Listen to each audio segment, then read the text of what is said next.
ભારત જોડો ન્યાય યાત્રાની ગુજરાતમાં એન્ટ્રી થશે। મળતી માહિતી અનુસાર રાહુલ ગાંધીની ભારત જોડો ન્યાય યાત્રાને લઈ કોંગ્રેસના હોદ્દેદારોની બેઠક યોજાઈ હતી, જેમાં ગુજરાતના પ્રભારી મુકુલ વાસનિક, પ્રદેશ પ્રમુખ શક્તિસિંહ ગોયલ સહિતના કોંગ્રેસ અગ્રણીઓ ઉપસ્થિત રહેતા આ બેઠકમાં ભારત જોડો ન્યાય યાત્રાની ગુજરાતમાં એન્ટ્રી અને મતદારોને લઈને ચર્ચા કરવામાં આવી હતી। સૂત્રોના જણાવ્યા અનુસાર 7 માર્ચે ભારત જોડો ન્યાય યાત્રા ઝાલોદથી ગુજરાતમાં પ્રવેશ લઈ કરશે, જ્યારે 8 માર્ચે દાહોદ બસ સ્ટેન્ડથી આ પદયાત્રા શરૂ થશે। 4 દિવસ સુધી ગુજરાતના અલગ અલગ જિલ્લાઓમાંથી ભારત જોડો ન્યાય યાત્રા પસાર થશે।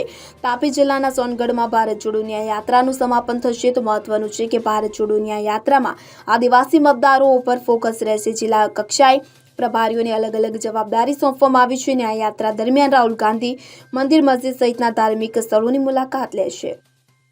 Bureau report CN24 news. હવે જુઓ દેશ દુનિયાની તમામ ખબરો તમારી આંગળીના ટેરવે। ઉઠાવો મોબાઈલ અને Google Play Store પરથી ડાઉનલોડ કરો અમારી CN24 ન્યૂઝ મોબાઈલ એપ।